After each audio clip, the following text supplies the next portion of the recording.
Hello everyone, this is Professor Sanan Sari and today we are going to discuss about a very short topic that is talent gap.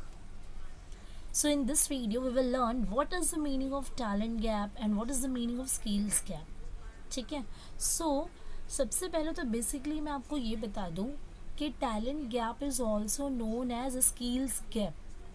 जो skills होता है हमारे अंदर, जो talent होता है उसका गैप होना, that is called as talent gap.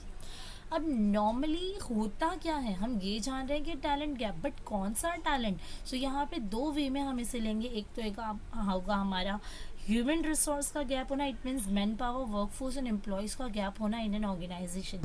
And second talent gap refers to the gap which is related to your talent and competencies. So हम एक एग्जाम्पल लेंगे, आगे कुछ डीपली डिस्कस करेंगे, but in at this time I would like to say that it is very important for your objective purpose that talent gap is also known as a skills gap. Okay, so as you can see on my screen is there are more jobs than qualified people to fill them. यहाँ पर talent gap का क्या scenario होता है. Talent gap का scenario जब भी हमारे ऑर्गेनाइजेशन में क्रिएट होता है तो वहाँ पे सिनारियो क्या होता है कि क्वालिफाइड पीपल क्या होते हैं, यहाँ पर आप देख पा रहे हो क्वालिफाइड पीपल कम होते हैं as compare to the vacant seats.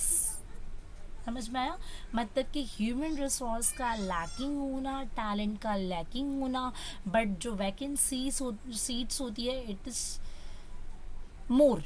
But आपके जो क्वालिफाइड एंड रिक्वायर्ड टैलेंट जो होता है, आपको जो टैलेंट रिक्वायर्ड होता है, जो क्वालिफाइड पीपल आपको चाहिए होते हैं वो कम होते हैं. इसे हम कहते हैं टैलेंट गैप.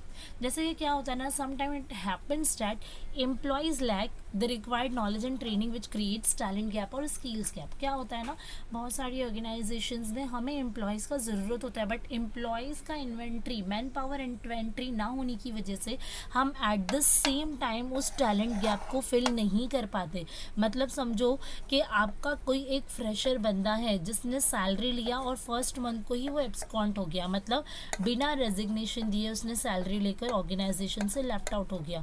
ठीक है. सो यहाँ पर ऑन द स्पॉट आपको एक वैकेंट सीट मिल गई, लेकिन उस वैकेंट सीट को फिल करने के लिए आपके पास एम्प्लॉयज़ का इन्वेंट्री होना ज़रूरी है, आपके पास रिक्रूटमेंट लिस्ट होनी चाहिए, आपने किसी को टाइम दिया होना चाहिए कि we will call you back. So उस सिनेरियो में क्या होता है, आप फॉरनली किसी एक बंदे को हायर कर देते हो. लेकिन अगर आपके पास मैन पावर इन्वेंट्री भी नहीं है और आपके पास जो है जॉब के लिए जो सीट्स अवेलेबल है, वैकेंट सीट्स है, आप आपके टारगेट को अकम्प्लिश नहीं कर पाओगे विद वैकेंट सीट्स. ठीक है. सो वहाँ पे क्रिएट होता है आपका talent gap which is also called human resource gap, employees gap, man power gap and skills gap.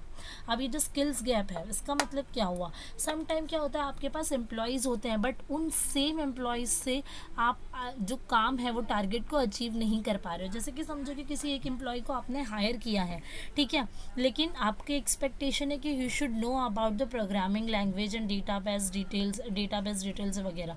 लेकिन अगर वो एम्प्लॉई को सिर्फ और सिर्फ एक लैंग्वेज पता है, सो यहाँ पर भी आपका क्या क्रिएट हो रहा है, skills gap and talent gap. क्योंकि आपको जो स्किल्स चाहिए थी उस बंदे के अंदर, उस एम्प्लॉय में, वो आपको नहीं मिल रही है.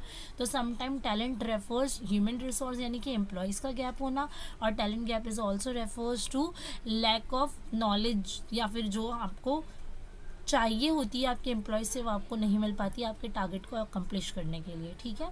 सो ये होता है टैलेंट गैप. शॉर्ट नोट्स के लिए इंपॉर्टेंट है for offline purpose and online के लिए it is very important for the objective. ठीक है. So we have completed this topic. If anybody have any doubt and difficulty so you can make a comment on my YouTube channel. Bye bye, have a nice day, take care, be safe, stay home.